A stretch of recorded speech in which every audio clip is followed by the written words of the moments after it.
अस्सलाम everyone, welcome back to my channel. आज मैं आपके साथ बगारे बैगन की रेसिपी शेयर करूंगी जो कि बहुत ज़्यादा सिंपल है, लेकिन इसके कुछ स्टेप्स होते हैं जिनको अगर हम फॉलो करके इस तरह बनाएं तो आप इजीली इसको बना सकते हैं। तो सबसे पहली चीज़ मैं स्टेप्स बताने से पहले जो आपको दिखाती चलूँ, आप यहाँ देख सकते हैं कि मैंने इमली ली है यहाँ पर, और आप इमली देख सकते हैं जो पैकेट की होती है उसी तरह की ये इमली है। और ऑलमोस्ट ये कितनी है आप देखना चाहें तो ये देखिए, इसकी ये क्वांटिटी है। हम इसको गर्म पानी में भिगोकर छोड़ देंगे। इमली को गर्म पानी में शुरू में ही भिगो देने से ये होगा कि जब एंड में हमें इस इमली की ज़रूरत पड़ेगी तो इमली का जो पानी होता है वो रेडी होगा। तो अब मैं आपके साथ इंग्रेडिएंट्स शेयर करती हूँ जो कि फ़र्स्ट स्टेप के लिए। तो सबसे पहले मैं स्टेप 1 के लिए जो हमें इंग्रेडिएंट्स रिक्वायर्ड हैं वो आपके साथ शेयर करूँ तो यहाँ आप देख सकते हैं मैंने पीनट्स लिया है यानी मूंगफली ली है 1 टेबलस्पून, कैश्यू यानी काजू लिए हैं 1 टेबलस्पून, अनस्वीटेंड कोकोनट, इस बात का ख्याल रखना है कि मीठा बिल्कुल ना हो। जो फीका खोपरा होता है वो मैंने लिया है 1 टेबलस्पून।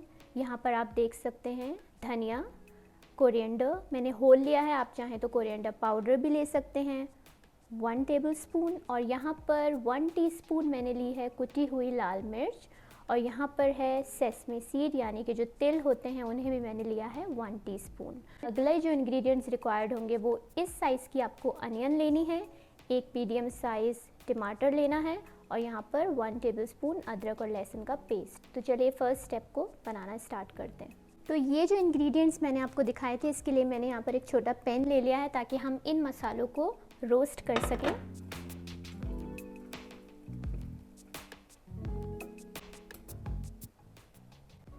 मीडियम फ्लेम पे ही हमें इन इंग्रेडिएंट्स को रोस्ट करना है, और रोस्ट हमें इतना करना है कि आपको खोपरे की जो खुशबू है वो आना शुरू हो जाए।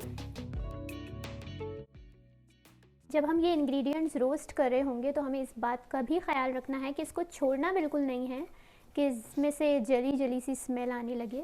यहाँ पर आप देख सकते हैं कि इंग्रेडिएंट्स का कलर चेंज हो चुका है, मुझे प्यारी सी खुशबू भी आ रही है कोकोनट की और जो दूसरे इंग्रेडिएंट्स हैं उनकी। तो इस टाइम पर बस अब हम इनको स्टोव से हटा लेंगे।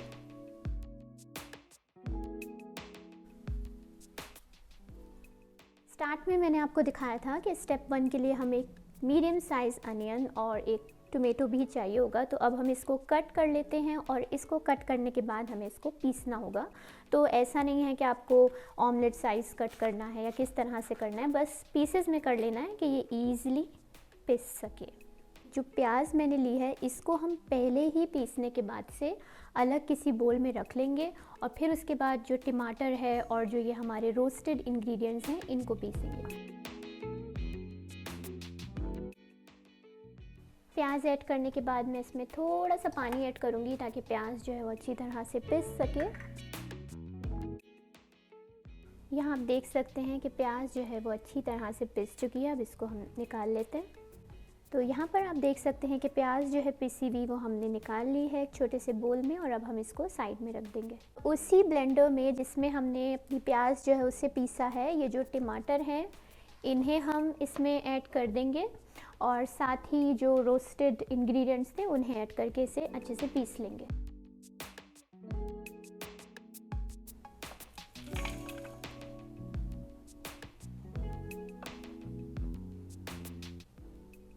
इसमें हमने शामिल किया है एक जो टमाटर हमने काटा था उसे मीडियम साइज़, फिर जो रोस्टेड इंग्रेडिएंट्स थे वो हैं, और 1 tablespoon ginger and garlic paste.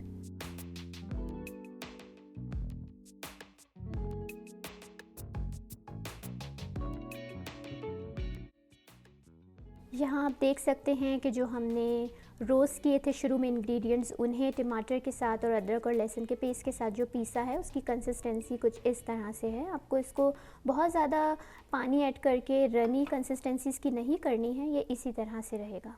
यहाँ पर आप देख सकते हैं जो छोटे साइज़ के मेरे पास बैंगन हैं उन्हें मैं किस तरीके से कट लगाऊंगी। ये वाला जो पार्ट है आपको इसको बिल्कुल भी रिमूव नहीं करना है, आपको बस इस तरह से इसको होल्ड करना है और क्रॉस में इसमें कट लगाना है। इसका जो ये वाला पार्ट होता है जो कट है आपका वो यहाँ तक आना चाहिए।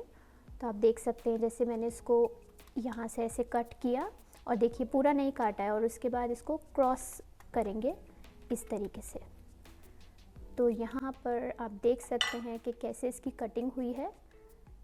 कि हम फिल भी कुछ अंदर इसमें करेंगे जब वो मसाला जो हमने पीसा है तो वो अंदर उसको होल्ड कर सके बैंगन। तो इस तरह हम सारे बैंगनों को इसी तरह से कट करेंगे।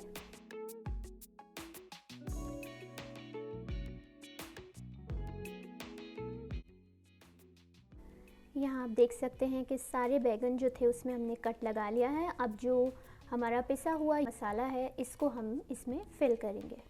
Filling is also very simple. आप यहाँ देख सकते हैं, जैसे मैं कोई भी बैंगन ले लेती हूँ और उसको मैं यहाँ से इस तरीके से खोलूँगी और उसके बाद हम बहुत ज़्यादा नहीं, थोड़ा थोड़ा मसाला जो है इसमें फिल करते जाएंगे।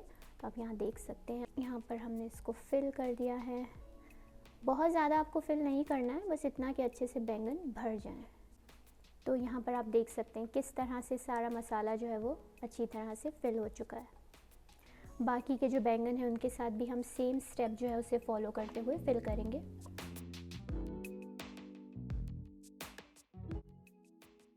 यहाँ पर आप देख सकते हैं जितने भी बैंगन थे सबकी फिलिंग हमने अच्छी तरह से कर दी है और उसके बाद हमारा जो मसाला है पिसा हुआ वो इतना बच चुका है। इसका यूज़ हम सेकंड स्टेप में करेंगे। अब चलते हैं हम अपने सेकंड स्टेप की तरफ। स्टेप 2 बहुत ही सिंपल है। आपको सबसे पहले तो इसमें ऑयल लेना है। तो यहाँ पर मैं हाफ़ कप के करीब जो है ऑयल ऐड कर दूँगी पॉट में। तो जैसे ही तेल गर्म होगा हम उसमें शामिल करेंगे, यहाँ पर आप देख सकते हैं 1 टीस्पून ज़ीरा है और यहाँ पर 8 से 10 कड़ी पत्ते हैं और यहाँ पर जो गोल वाली लाल मिर्च होती है, साबुत मिर्च, इसे।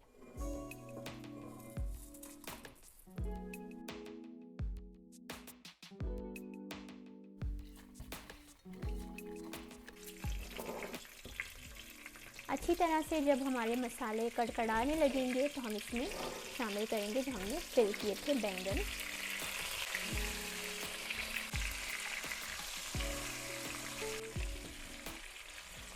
बैंगन को हम इतनी देर ऑयल में अच्छे से रोस्ट करेंगे जब तक इसका जो कलर है वो थोड़ा सा गोल्डन ना होना शुरू हो जाए।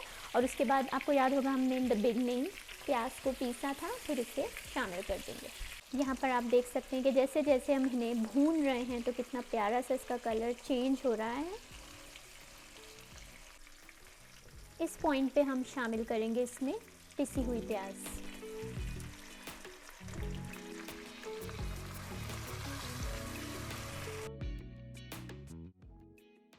हमने जो प्याज ऐड की है जब उसको पकते हुए 2 से 3 मिनट हो जाएंगे, अच्छे से वो पक जाएगी, तो उसके बाद आपको याद होगा जो हमने शुरू में मसाला पीसा था वो जो बच गया था, जो हमने बैंगन में फिलिंग की थी, उसको शामिल कर देंगे इसमें।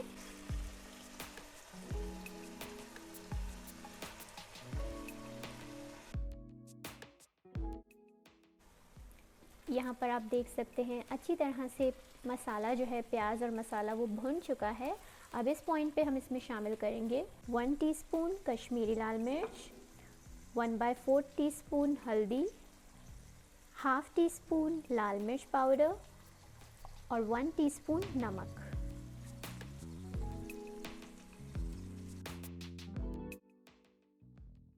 जब मसाला अच्छे से भुन जाए तो हम अब इसमें शामिल करेंगे 1 कप वाटर। मसाला भूनने के बाद पानी ऐड करने का मकसद ये था कि अच्छे से बैंगन जो है वो गल जाएं, क्योंकि अगर हम इमली का पानी जो हमने शुरू में गर्म पानी में भिगोकर इमली रखी है, वो पानी अगर हमने इस पॉइंट पर ऐड कर दिया बैंगन गलने से पहले, तो बैंगन मज़ीद हार्ड हो जाएंगे। तो इस चीज़ का आपको काफ़ी ख्याल रखना है कि इमली का पानी लास्ट स्टेप होगा, लास्ट में जाएगा जब आप ये श्योर हो जाएंगे कि आपके बैंगन जो है वो गल चुके हैं। मीडियम टू लो फ्लेम पर इसको कवर करके रख देती हूँ और वेट करती हूँ कि हमारे बैंगन अच्छे से गल जाएं।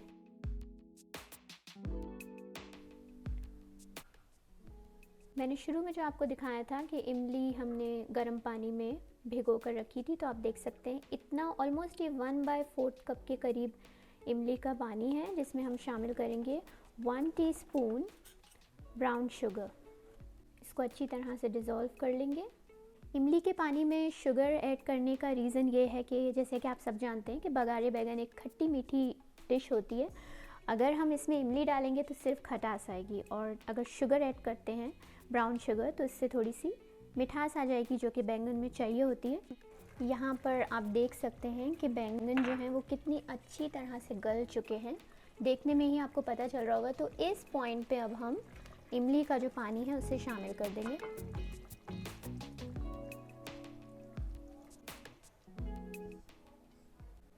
इसको हम 7 से 8 मिनट के लिए दम पर छोड़ देंगे और फिर डिश आउट करेंगे।